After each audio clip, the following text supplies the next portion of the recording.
Hello guys, welcome back to SMR defence YouTube channel. So ఈరోజు మనకు big update అనమాట. Government of India ministry of railways railway recruitment board నుంచి మనకు ఒక పెద్ద నోటిఫికేషన్ అయితే రావడం జరిగింది.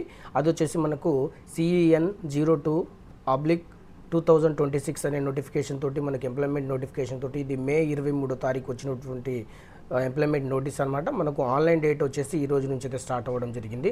ఒక్కసారి కనుక చూసుకుంటే ఇందులో వచ్చేసి మనకు technical grade 1 signal and technical grade 3 అనేసి పోస్టులు అయితే మనకు ఉండడం జరిగింది. ఇందులో level 5 and level 2 CPC central payment commission ప్రకారం అయితే మనకు ఉండడం అయితే జరుగుతుంది. సో ఇందులో కనుక చూసుకుంటే మనం టెక్నికల్ గ్రేడ్ 1 సిగ్నల్ కనుక చూసుకుంటే లెవెల్ 5 సిపిసి ఉంటుంది. సో ఇనిషియల్ పే 29,200 ఉంటుంది. మెడికల్ స్టాండర్డ్ B1 ఉంటుంది. ఏజ్ వచ్చేసి 18 to 23 ఇయర్స్. ఇది వచ్చేసి 323 వేకెన్సీస్ అయితే ఖాళీ ఉండడం జరిగింది.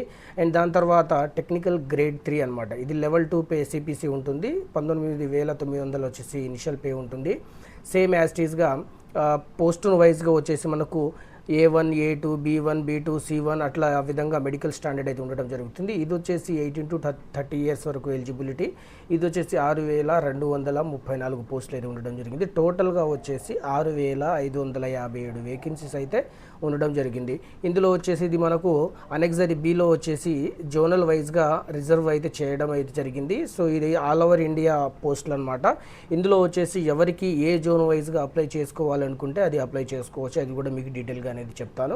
ఇక్కడ డేట్ కనుక ఒకసారి కనుక చూసుకుంటే మనకు ఇది ఎంప్లాయ్మెంట్ న్యూస్లో వచ్చేసి మనకు 23 తారీఖు మే 23, 2026 నాడు అయితే రావడం జరిగింది.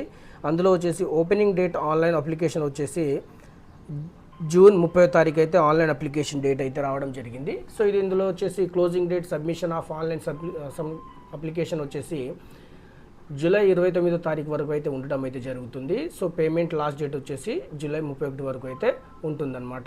సో ఇది ఆన్లైన్ డేటు అప్లికేషన్ సంబంధించినటువంటిది.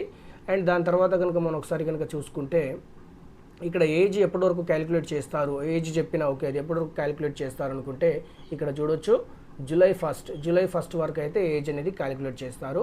అది signal grade 1 and signal grade 3కి కూడా సేమ్ అదే డేట్ అయితే ఉండటం అయితే జరుగుతుంది. ఆ డేట్ వరకు ఈ కేటగిరీలో ఉండాల్సిన లోపు 18 to 33 అండ్ 18 to 30 మధ్యలో అయితే ఉండాలి. అండ్ దాని తర్వాత ఈ ఎగ్జామ్కి వచ్చేసి మనకు నెగిటివ్ మార్కింగ్ అనేది ఉంటుంది. 1/3 rank for every wrong answer అనేసి సిబిటీలో అయితే ఉండడం అయితే జరుగుతుంది. అండ్ ఇందులో నెక్స్ట్ కనుక మనం ఒకసారి చూసుకుంటే ఏజ్ లిమిట్ ఆల్రెడీ మీకు చెప్పాను జూలై 1 వరకు. అండ్ దాని తర్వాత ఏజ్ రిలాక్సేషన్ వచ్చేసి మనం ఒకసారి చూసుకుంటే SC/ST వాళ్ళకు వచ్చేసి 5 ఇయర్స్ అయితే ఉండడం అయితే జరుగుతుంది. అండ్ ఓబీసీ వాళ్ళకి నాన్ క్రిమిలేయర్ క్యాండిడేట్స్కి 3 ఇయర్స్ అయితే ఉండడం జరుగుతుంది. ఇది ఏజ్ లిమిట్ రిజర్వేషన్ సంబంధించినటువంటిది. అండ్ క్యాస్ట్ పరంగా కూడా సేమ్ యాస్టీస్ గ్రేడ్ 3కి కూడా అది గ్రేడ్ 1, ఇప్పుడు ఇది గ్రేడ్ 3కి కూడా సేమ్ SC/STకి 5 ఇయర్స్, ఓబీసీ నాన్ క్రిమిలేయర్ వచ్చేసి 3 ఇయర్స్ ఉంటుంది. సో ఇది ఏజ్ రిలాక్సేషన్ సంబంధించినటువంటిది. ఇక్కడ డేట్ ఆఫ్ బర్త్ కనుక చూసుకుంటే యూఆర్ వాళ్ళు ఏ డేట్ వరకు ఏ డేట్ మధ్యలో ఉండకూడదు అనేసి కూడా ఇక్కడ క్లారిటీగా ఇవ్వడం అయితే జరిగింది. కన్ఫ్యూజన్ ఉన్న వాళ్ళు ఒకసారి ఇక్కడ చెక్ చేసుకోవచ్చు. ఇది ఫస్ట్ది వచ్చేసి మనకు గ్రేడ్ 1 అనమాట, 18 to 33 ఇయర్స్ వరకు. యూఆర్ వాళ్ళు వచ్చేసి జూలై 2, 1993 తర్వాత పుట్టి ఉండాలి, దానికంటే ముందు పుట్టి ఉండకూడదు. అండ్ ఓబీసీ వాళ్ళు వచ్చేసి జూలై 2, 1990 తర్వాత పుట్టి ఉండాలి. SC/ST వాళ్ళు వచ్చేసి జూలై 2, 1988 తర్వాత పుట్టి ఉండాలి, దానికంటే ముందు పుట్టి ఉండకూడదు అనేసి అయితే ఇవ్వడం అయితే జరిగింది. సో ఇది date of birth. Education qualification చూసుకుంటే గ్రేడ్ 1కి వచ్చేసి మనకు ఇక్కడ అప్లికేషన్ ఫీజు చూసుకుందాం. Examination fee for all candidates వచ్చేసి 500 రూపీస్ అయితే ఉండడం అయితే జరుగుతుంది. అండ్ SC/ST ఎక్స్ సర్వీస్ మన వాళ్ళు 250 రూపీస్ అయితే ఇవ్వడం జరుగుతుంది. ఎవరైతే ఆన్లైన్ అప్లై చేస్తారో బ్రదర్ వాళ్ళు వచ్చేసి వాళ్ళ యొక్క బ్యాంక్ అకౌంట్ నుంచి పేమెంట్ కట్ అయ్యేటట్టు పెట్టుకోండి. ఎందుకు అంటే మళ్ళీ అందులో మీ యొక్క బ్యాంక్ అకౌంట్ డీటెయిల్స్ అవన్నీ ఇచ్చుకుంటే మళ్ళీ మీకు ఎగ్జామ్ రాసిన తర్వాత మీకు SC/ST వాళ్ళకి రీఫండ్ అయితే రావడం అయితే జరుగుతుంది. సో ఇది రీఫండ్ ఆఫ్ ఎగ్జామినేషన్ ఫీజు అనేసి ఎవరైతే అటెండ్ అవుతారో ఎగ్జామ్కి అటెండ్ అయితేనే రీఫండ్ వస్తుంది, అటెండ్ అవ్వకపోతే రీఫండ్ అనేది రాదనమాట. సో అది ఎగ్జామినేషన్ ఫీజు అండ్ ప్రాసెస్. ఇక్కడ రిక్రూట్మెంట్ ప్రాసెస్ చూసుకుంటే దీనికి కంప్యూటర్ బేస్డ్ టెస్ట్ ఉంటుంది CBT, and document verification DV and medical examination ME అనేది ఉండడం అయితే జరుగుతుంది. ఇది ప్రాసెస్ అనమాట. ఫస్ట్ CBT అయిన తర్వాత DV ఉంటుంది, తర్వాత ME అనేది ఉంటుంది. సో దాని వరకు జరుగుతుంది. ఇక్కడ గ్రేడ్ 1కి కనుక CBT కనుక ఒకసారి మనం చూసుకుంటే సిబిటి టోటల్గా 100 మార్క్స్కి ఉంటుందన్నమాట. మార్క్స్ వచ్చేసి కూడా 100 ఉంటుంది. సో 1/3 అనేది నెగిటివ్ అనేది ఉంటుంది. ప్యాటర్న్ కనుక చూసుకుంటే general awareness, general intelligence and reasoning, basic computer application, mathematics and basic science and engineering అనేది ఉండటం జరుగుతుంది. సో ఇవి సబ్జెక్ట్ పరంగా 10, 15, 20, 20, 35 అనే మార్క్స్ తోటి క్వశ్చన్స్ తోటి ఉండడం జరుగుతుంది. ఇక్కడ గ్రేడ్ 3 కనుక ఒకసారి చూసుకుంటే మనకి ఇందులో mathematics, general intelligence and reasoning, general science and general awareness. So general awareness only 10 marks ఉంటుంది. జనరల్ సైన్స్ 40 అండి. 40 జనరల్ సైన్స్ స్టాండర్డ్ బుక్స్ మీద కాన్సెప్ట్ పెడితే చాలు సరిపోతుంది. ఇంటెలిజెన్స్ రీజనింగ్ 25 ఉంటుంది, మ్యాథమెటిక్స్ 25 ఉంటుంది. టోటల్గా 100 మార్క్స్. 1/3 అనేది సేమ్ యాస్టీస్గా దీనికి కూడా అలాగే ఉంటుంది. సో ఎవరైతే అప్లై చేయాలనుకుంటున్నారో ఏ జోన్ గురించి కూడా అవసరం లేదు. టోటల్గా ఆర్ఆర్బీ అప్లై అని కొడితే అందులో వచ్చేసి మీరు అప్లై చేసేటప్పుడు మీ యొక్క జోన్ అనేది సెలెక్ట్ చేసుకున్న తర్వాత అప్లై చేసుకోండి. ఇది ప్రాసెస్. తర్వాత ఇందులో వచ్చేసి మనకు క్వాలిఫికేషన్ కనుక ఒకసారి చూసుకుంటే, సో టెక్నికల్ గ్రేడ్ 1కి వచ్చేసి బ్యాచిలర్ డిగ్రీ సైన్స్ అనేది ఫిజిక్స్, ఎలక్ట్రానిక్, కంప్యూటర్ ఇందులో వచ్చేసి మనకు ఉండాలి.